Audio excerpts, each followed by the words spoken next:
Next update చూద్దాం. మా drink తాగితే చాలు ఇన్స్టెంట్ ఎనర్జీ, శరీరానికి మనసుకి ఎంతో ఉత్సాహాన్ని ఇస్తాయంటూ అదరకొడుతుంటాయి కంపెనీస్. అయితే ఈ ఎనర్జీ డ్రింక్ల విషయంలో కీలక నిర్ణయాన్ని తీసుకుంది India food safety and standards authority of India. Caffeine తక్కువ కలిగినటువంటి సాఫ్ట్ డ్రింకుల లేబుల్ల పైన ఎనర్జీ డ్రింక్ అనేటువంటి పదాన్ని వాడకూడదని ఆదేశించింది FSSAI. అయితే Pepsi, red bull, monster, Reliance అలాగే హెల్త్ ఎనర్జీ వంటి ప్రముఖ సంస్థల అభ్యంతరాలను పట్టించుకోకుండా ఈ నిర్ణయం తీసుకుంది.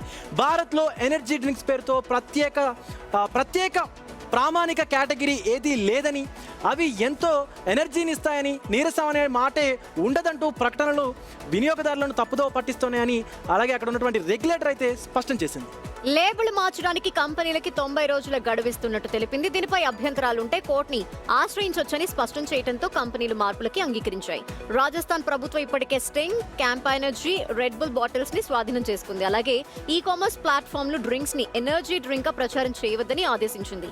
ఇలాంటి నిర్ణయాలు తీసుకునే ముందు పరిశ్రమతో చర్చలు జరపాలని ఇండియా బేవరేజెస్ అసోసియేషన్ పేర్కొంది.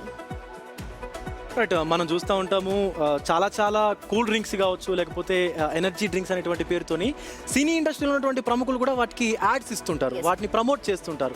అది ఎనర్జీ డ్రింక్ కాదని తెలిసినా కూడా ఈవెన్ వాళ్ళు తాగరు, బట్ వాటిని మాత్రం ప్రమోట్ చేస్తుంటారు. సో ఇప్పుడైతే ఆ లేబుల్స్ అన్ని కూడా తీసేయాలి. ఎనర్జీ డ్రింక్ అనే పదాన్ని ఇంకా పైన వీడు వాడకూడదు, ఎందుకంటే అది కెఫైన్ కలిగింది. ఇది ఓన్లీ ఎనర్జీ డ్రింక్ కాదు, జస్ట్ డ్రింక్ మాత్రమే. సో వాటిని కెఫైనేటెడ్ డ్రింక్స్ అని పిలుస్తారా, ఇంకేదైనా లేబుల్ వేసుకుంటారా వేసుకోండి, కానీ ఎనర్జీ డ్రింక్స్ మాత్రం తప్పుతో పట్టించొద్దు అని చెప్తోంది FSSAI.